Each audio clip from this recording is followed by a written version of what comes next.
लखनपुर नाम का एक छोटा सा गांव था। उस गांव में बाबू नाम का एक गरीब युवक रहता था। वो गांव के जमींदार के खेत में काम करके पैसे कमाता था। जमींदार की कमला नाम की एक बेटी थी। बचपन से ही कमला और बाबू में गहरी दोस्ती थी। जब वो दोनों जवान हुए और दोनों ने शादी करने का फैसला किया। कमला, हमारी शादी के लिए क्या तुम्हारे पिताजी मान जाएंगे? मैं ठहरा एक गरीब मजदूर और तुम एक जमींदार की बेटी हो। तुम्हें घर आकर मेरे पिताजी से बात करनी होगी। ठीक है, कल ही आकर मिलता हूँ तुम्हारे पिताजी से। दूसरे दिन बाबू जमींदार को मिलने गया।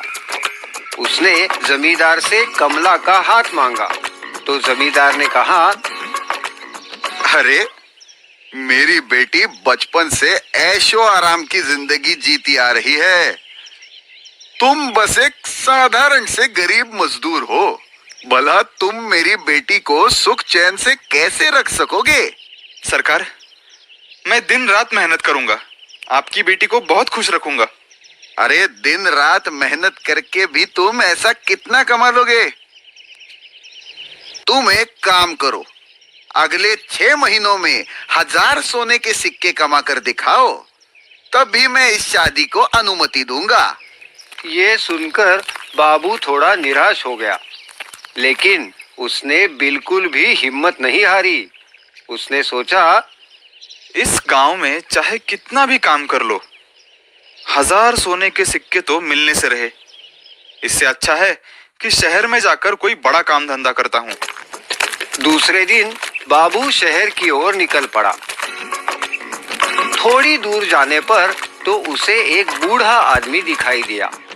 वो आदमी पानी का घड़ा उठाने की कोशिश कर रहा था, लेकिन वो घड़ा उनके हाथों से फिसल गया और सारा पानी बह गया।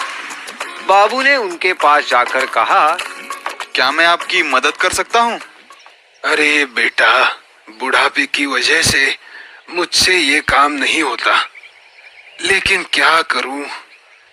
पीने के लिए पानी तो चाहिए ही ना। रुकिए दादाजी, मैं आपके लिए पानी लाता हूँ। बाबू घड़े में पानी भरकर ले आया, लेकिन फिर उसने सोचा, आज तो मैंने घड़ा भर दिया, लेकिन दादाजी कल कैसे पानी लाएंगे?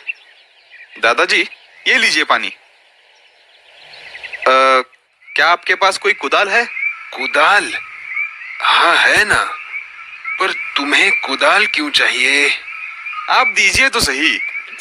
दादाजी ने बाबू को कुदाल ला कर दी।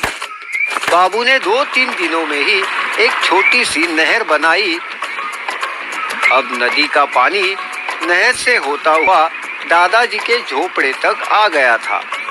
बाबू ने दादाजी से कहा, दादाजी, अब आपको जब भी पानी चाहिए होगा तो आप नहर में से ही लीजिए।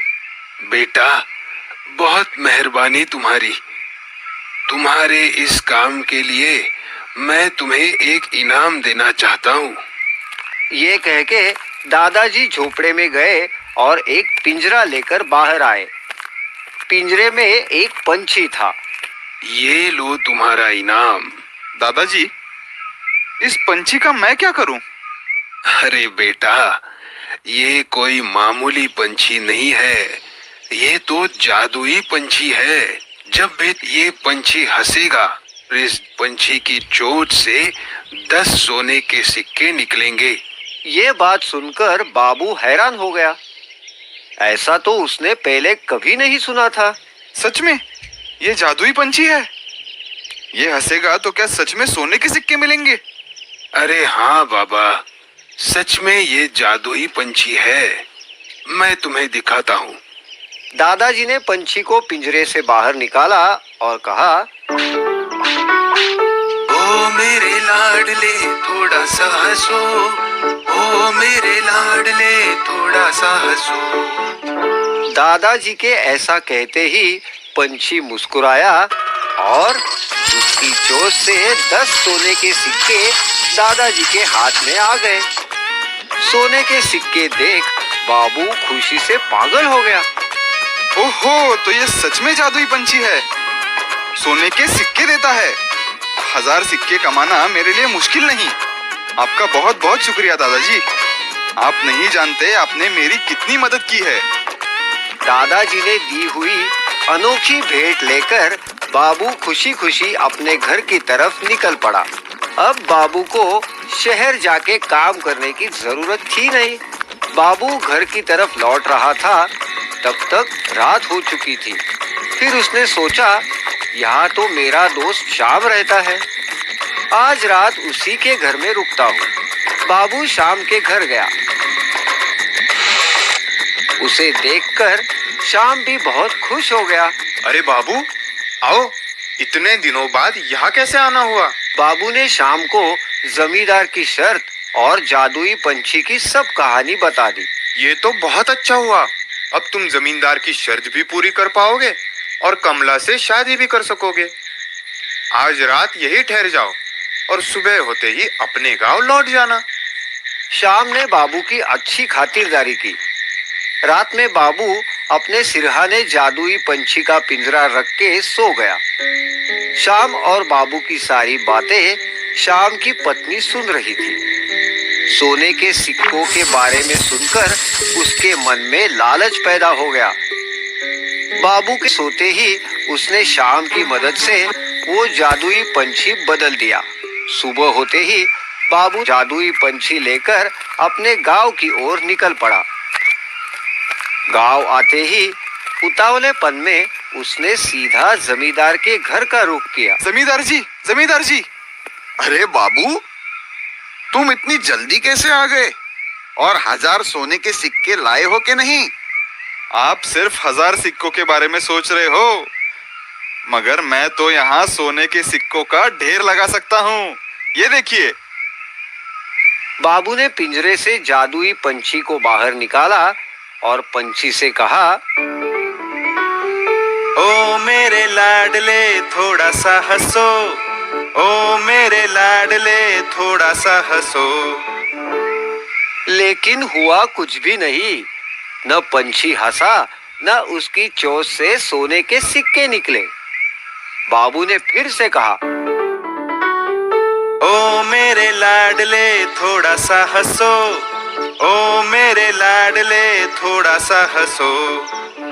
बाबू ने बार बार यही दोहराया, मगर पंछी नहीं हंसा। जमींदार समझ ही नहीं पा रहा था कि ये सब क्या हो रहा है। ये क्या कर रहे हो बाबू? और सोने के सिक्के कहाँ हैं? मैं वो ये पंछी सोने के सिक्के देने वाला था। अब जमींदार गुस्सा हो गया। मुझे पागल समझ रखा है क्या? मैं अच्छी तरह से समझता हूँ, ये सब तुम्हारे बहाने हैं पैसे न कमाने के। चलो जाओ यहाँ से, और जब तक 1000 सोने के सिक्के कमा के नहीं लाते, तब तक यहाँ आने की हिम्मत न करना। बाबू बहुत निराश हो गया। उसे समझ में ही नहीं आ रहा था कि इस पंछी को अचानक क्या हुआ। उसने सोचा कि अब इस समस्या का हल तो दादाजी ही निकाल सकते हैं। दूसरे ही दिन तुरंत ही वो दादाजी के पास गया और उन्हें पूरी व्यथा बताई। सब सुनने के बाद दादाजी ने कहा, ऐसा होना संभव है। जरूर किसी ने ये पंछी बदल दिया है। क्या तुमने इस पंछी के बारे में किसी को कुछ बताया था? हाँ, ये बात मैंने अपने बचपन के दोस्त श्याम को बताई थी। हो सकता है उसने ही पंछी बदल दिया होगा। दादाजी, ये नहीं हो सकता। मैं श्याम को बचपन से जानता हूँ। तुम्हें विश्वास नहीं होता ना, तो एक काम करो, ये लाठी लो। ये भी जादुई लाठी है। ये लाठी लेकर तुम शाम के घर जाकर बोलना, लाठी लाठी तू मेरा एक काम कर, जो भी चोर है उसकी धुलाई कर। ऐसा कहते ही वो लाठी जो भी कोई चोर होगा उसे खूब पीटेगी। जाओ। बाबू जादुई लाठी लेकर श्याम के घर चला गया। उसने श्याम से पूछा, श्याम, जब मैं रात को सोया था, तुमने पिंजरे का पंछी बदल तो नहीं दिया? नहीं नहीं दोस्त, भला मैं ऐसा क्यों करूंगा? चाहिए तो तुम मेरी बीवी से पूछ लो। नहीं नहीं, हमने नहीं बदला आपका पंछी, हमें कुछ भी मालूम नहीं। अब बाबू के पास दूसरा कोई रास्ता बचा ही नहीं था। उसने लाठी ली और वो बोला, लाठी लाठी तू मेरा एक काम कर, जो भी चोर है उसकी धुलाई कर। तुरंत लाठी बाबू के हाथ से निकली और उसने श्याम की पत्नी की पिटाई शुरू कर दी। श्याम की पत्नी चिल्लाते हुए इधर उधर भागने लगी, तो लाठी भी उसके पीछे जाकर उसे मारती ही रही। अरे बचाओ, मुझे बचाओ, अरे रोको, इस लाठी को कोई तो रोको, मैं देती हूँ तुम्हें पंछी वापस, लेकिन इस लाठी को रोको। पहले मेरा पंछी वापस दे दो, फिर ही मैं लाठी को रोकूंगा। श्याम ने झट से एक कोने से एक पिंजरा निकाला और बाबू को देते हुए कहा, ये लो बाबू, तुम्हारा पंछी, अब तो रोको उस लाठी को। पंछी को वापस पाकर बाबू की तसल्ली हो गई। उसने लाठी को रुकने के लिए कहा। लाठी लाठी रुको रुको, लाठी लाठी रुको रुको। लाठी बाबू के पास वापस आ गई। श्याम और उसकी पत्नी ने बाबू से माफी मांगी।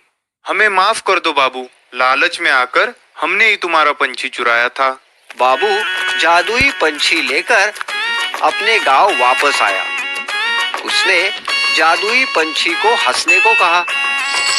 1000 सोने के सिक्के जमा होने पर उसने वो सिक्के जमींदार को दिखाए। जमींदार हैरान हो गया। उसने पूछा, मगर तुमने ये कमाई कैसे? बाबू ने जादुई पंछी की सारी हकीकत जमींदार और कमला को बताई। जमींदार ने भी खुशी खुशी अपनी बेटी की शादी बाबू के साथ रचाई। बाबू और कमला सुख से रहने लगे। तात्पर्य, अच्छे काम का फल अच्छा होता है और बुरे काम का फल बुरा ही होता है।